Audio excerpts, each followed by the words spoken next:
पहाड़ों के दरमियान एक छोटे से गांव में वसीम नाम का एक नौजवान लड़का रहता था। उसके वालिद एक फैक्ट्री में मुलाजिम थे और माँ घर में लोगों के कपड़े सीती थी। वसीम की आंखों में बड़े ख्वाब थे। वो पढ़ना चाहता था, डॉक्टर बनना चाहता था, लेकिन पैसे की कमी रास्ते की सबसे बड़ी रुकावट थी। सुबह उठकर वसीम अखबार बांटता, फिर कॉलेज जाता, दोपहर में बच्चों को ट्यूशन पढ़ाता और फिर रात गए तक अपनी पढ़ाई में लगा रहता। जिंदगी मुश्किल थी लेकिन चल रही थी। फिर एक दिन उसकी जिंदगी ने एक और सख्त मोड़ ले लिया। उसके वालिद अचानक बीमार हो गए। बीमारी की वजह से उनकी नौकरी भी छूट गई। उनके इलाज के लिए भी पैसे चाहिए थे। अब वसीम को अखबार के साथ साथ सब्जी भी बेचनी पड़ती ताकि घर का राशन चल सके। एक दिन उसके एक दोस्त ने कहा कि ये पढ़ाई का ख्वाब छोड़ दो, कोई नौकरी ढूंढो ताकि घर में कुछ कमा कर लाओ।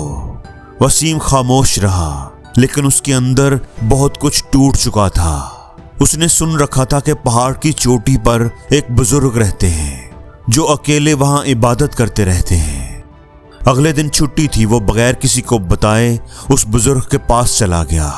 वसीम उनके पास बैठा हुआ था और उसकी आंखों में आंसू आ गए। मैं अपनी जिंदगी से बहुत दुखी हूँ। इतनी मेहनत करता हूँ लेकिन हालात और भी बुरे हो जाते हैं। कोई रास्ता नहीं दिखता। कभी कभी तो मुझे ख्याल आता है कि अपनी जिंदगी को खत्म ही कर लूं। आप इतने नेक हैं, इतनी दुआएं करते हैं, इतनी इबादत करते हैं कि आप मुझे कोई ऐसा वजीफा, ऐसा तरीका बता सकते हैं जिससे मैं इस बुरे वक्त से बाहर आ सकूं, अपने ख्वाबों को पूरा कर सकूं। मेहरबानी फरमाकर मुझे कोई अच्छा सा तरीका बताएं, कोई रास्ता बताएं। वो बुजुर्ग उसकी बात सुनकर मुस्कुराए और पूछा, क्या तुम एक काम कर सकते हो? उन्होंने सामने मौजूद पहाड़ की तरफ इशारा करते हुए कहा। इस ऊंची पहाड़ी के ऊपर एक पुराना आम का दरख्त है। उस पर एक कबूतर अपना घोंसला बना रहा है। तुम मेरा एक काम करो, उसके बाद तुम्हें तुम्हारे सवालों का जवाब मिल जाएगा। तुमने पूरे 7 दिन रोजाना उस पहाड़ी पर जाना है और उस कबूतर के घर को तोड़ देना है। उस दरख्त के ऊपर जहां भी तुम्हें कबूतर का घोंसला नजर आए, तुमने उसको गिरा देना है।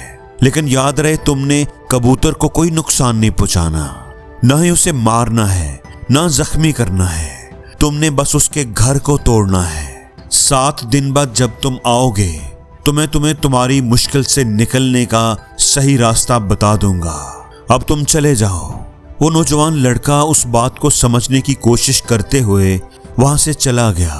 उसने उस बुजुर्ग आदमी से वादा किया कि वो ऐसा ही करेगा। उसे यह समझ नहीं आ रही थी कि बुजुर्ग आदमी उससे ऐसा क्यों करवाना चाहते हैं। वो तो उस कबूतर पर जुल्म कर रहे हैं, उसका घर तोड़ने को कह रहे हैं। ये तो अच्छी बात नहीं है।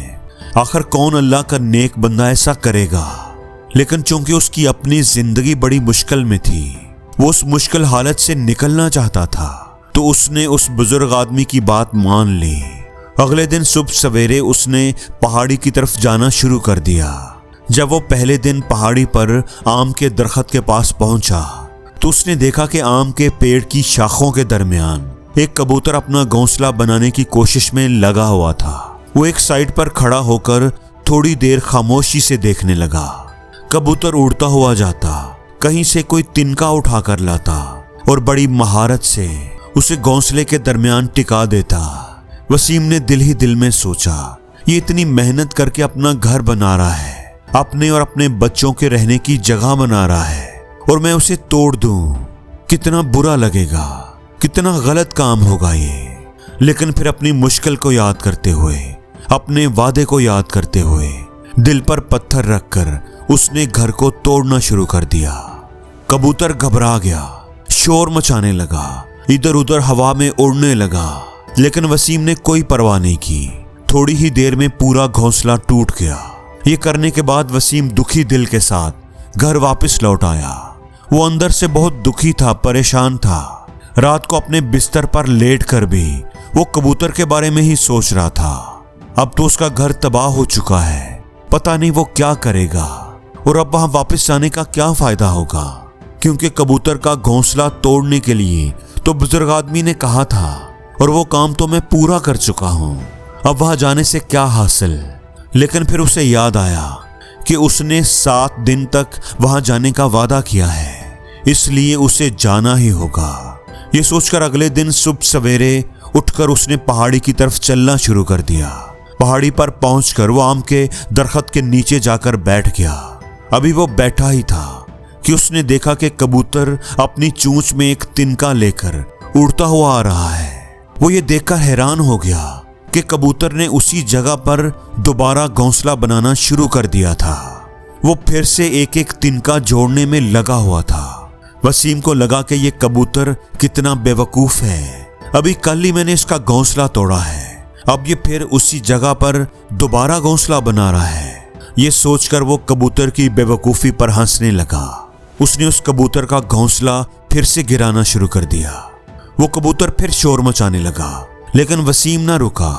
कुछ ही देर में जब वो पूरी तरह घोंसले को तोड़ चुका तो अब की बार उसने ये किया कि कबूतर के घर के जो तिनके थे वो भी उसने उठाकर पहाड़ी से नीचे फेंक दिए, ताकि कबूतर उनकी मदद से दोबारा घर न बना सके। इस तरह अपना काम पूरा करके वो दोबारा अपने घर वापस आ गया। रात को सोते वक्त वो फिर यही सोच रहा था कि क्या बुजुर्ग आदमी मुझसे सही काम करवा रहे हैं? क्या किसी के घर को तबाह करना अल्लाह के किसी नेक आदमी को अच्छा लगता है? यही सोचते सोचते वो सो गया। अगले दिन वो फिर उठा, पहाड़ी पर चढ़कर आम के दरख्त के पास पहुंचा और टहनियों के दरमियान उस जगह की तरफ देखा जहां कबूतर अपना घोंसला बनाया करता था। वो ये देखकर खुश हो गया कि अब वहां पर कोई घोंसला नहीं था, कबूतर भी वहां से गायब था।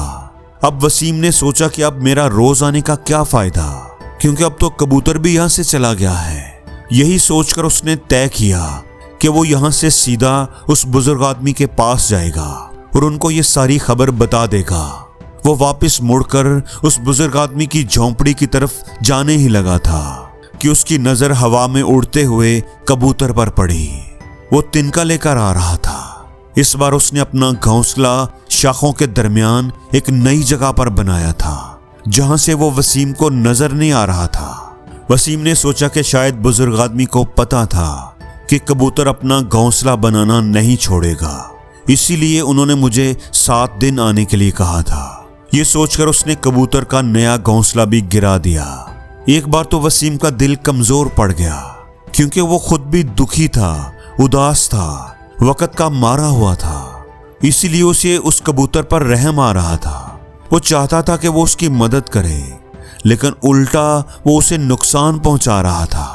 लेकिन उस बुजुर्ग आदमी की बात को याद करते हुए उसने अपने दिल पर पत्थर रखते हुए उस घोंसले को तोड़कर पहाड़ी से नीचे फेंक दिया। घोंसले को गिराने के बाद वो बड़े ही दुखी दिल से घर वापस चल पड़ा। इस बार वो पहले से भी ज्यादा दुखी था। वो अपने आप को एक बुरा, एक जालिम इंसान समझने लगा था। रात सोने से पहले उसने फिर सोचा, मैं कितना बड़ा शैतान हूँ, कितना बड़ा जालिम हूँ। वो कबूतर मेरे बारे में क्या सोचता होगा? ये सोचते सोचते दुखी दिल के साथ अपने काम पर पछताते हुए वो सो गया।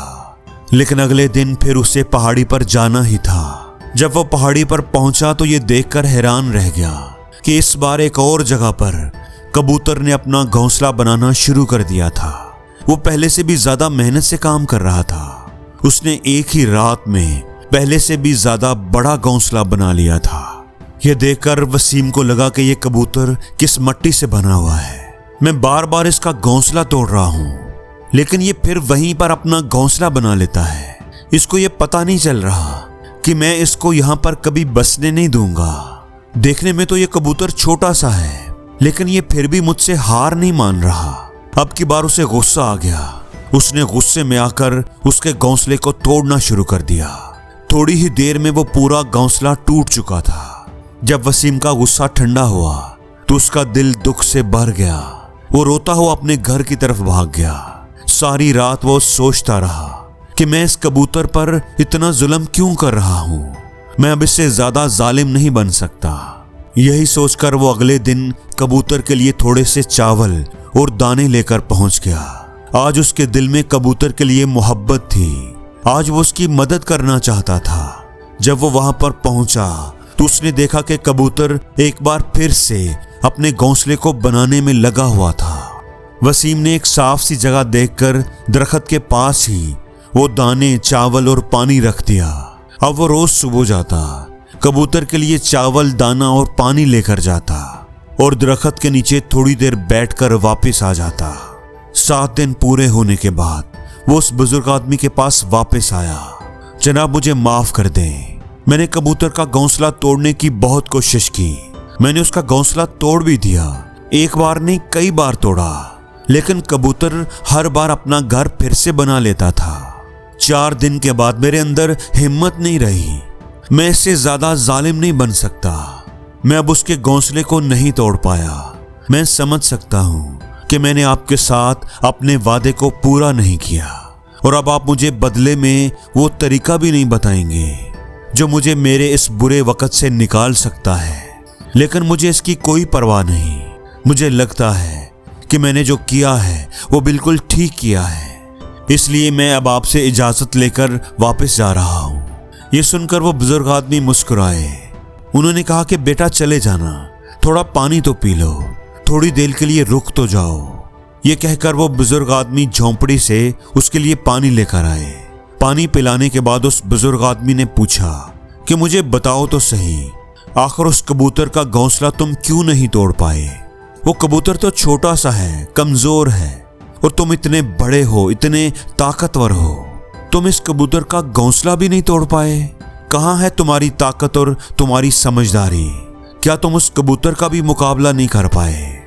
वसीम ने कहा कि मैंने उस कबूतर का घोंसला तोड़ा था, कई बार तोड़ा था, लेकिन हर बार कबूतर अपना घोंसला दोबारा बना लेता था। मैंने 4 दफा उसका घोंसला तोड़ा, लेकिन फिर मुझे लगा कि मैं उसको क्यों नुकसान पहुंचा रहा हूं, क्यों उसको इतनी तकलीफ दे रहा हूं। मुझे बड़ा पछतावा हुआ, बड़ी शर्मिंदगी हुई, और फिर मैंने उसको नुकसान पहुंचाने की बजाय उसकी मदद करना शुरू कर दी। ये सुनकर उस बुजुर्ग आदमी ने कहा कि यही तो सीखने की बात है। एक छोटा सा कबूतर हमें जिंदगी गुजारने का तरीका बता देता है।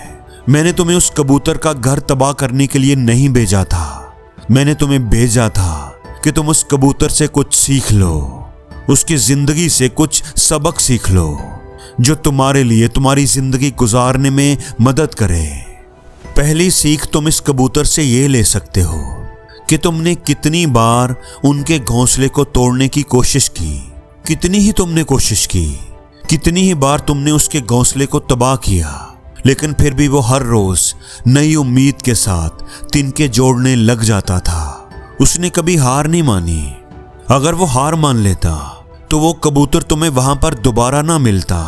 बेटा, हमारी जिंदगी भी हार जीत का नाम है, लेकिन 1-2 बार हार मिलने पर हम टूट जाते हैं, नाराज हो जाते हैं और फिर जिंदगी को जीना पसंद नहीं करते। कुछ लोग तो अपनी जिंदगी को खत्म करने का सोचने लगते हैं, लेकिन तुमने जानवरों में एक बात देखी होगी, वो अपनी जिंदगी खुद से खत्म नहीं कर सकते। तुमने कभी नहीं सुना होगा कि किसी जानवर ने अपनी जान ले ली हो, चाहे वो जानवर कितना ही भूखा क्यों ना हो, कितना ही दुखी क्यों ना हो, कितनी ही तकलीफ में क्यों ना हो, वो अपनी जिंदगी के लिए कुछ ना कुछ करता ही रहता है। क्योंकि बेटा, जिंदगी तो कोशिश करने का नाम है, स्ट्रगल करने का नाम है, और याद रखो, कोशिश करने वालों की कभी हार नहीं होती। और दूसरी बात, जब भी हमारे ऊपर कोई बुरा वक्त आता है, हमें लगता है कि ये वक्त कभी नहीं जाएगा, ये मेरी जिंदगी को बर्बाद कर देगा, मुझे कभी जीने नहीं देगा। और अपने इन्हीं ख्यालात से, इन्हीं सोचों से, जिनमें कोई हकीकत नहीं होती, वो तो सिर्फ ख्याल होते हैं, सोच होती है, और वही सोचें हमारे दिल को दुखी करती रहती हैं, हमारी हिम्मत को तोड़ देती हैं, और इसीलिए हम कोशिश करना भी छोड़ देते हैं। लेकिन तुम खुद ही सोचो कि बार बार की तकलीफ हमें नुकसान पहुंचाएगी, लेकिन कब तक पहुंचाएगी? अगर हम बार बार हिम्मत करते रहेंगे, कोशिश करते रहेंगे, तो हार भी हमारे सामने घुटने टेक देगी, हमारे सामने झुक जाएगी। कुदरत भी एक दिन हमारे ऊपर मेहरबान हो जाएगी, वो हमें वो सब कुछ देने लगेगी जिसकी हमने कभी ख्वाहिश की थी। तुमने खुद देखा कि तुम तो उस कबूतर का घोंसला तोड़ने के लिए पहुंचे थे, लेकिन फिर तुम खुद ही उस कबूतर को अनाज और आटा देने लगे, दाने देने लगे। तुम खुद ही उस पर मेहरबान हो गए, क्योंकि तुमने देखा कि ये तो हार ही नहीं मान रहा, ये तो हिम्मत ही नहीं हार रहा, ये तो कोशिश करता जा रहा है, और तुम्हारा दिल भी नरम हो गया।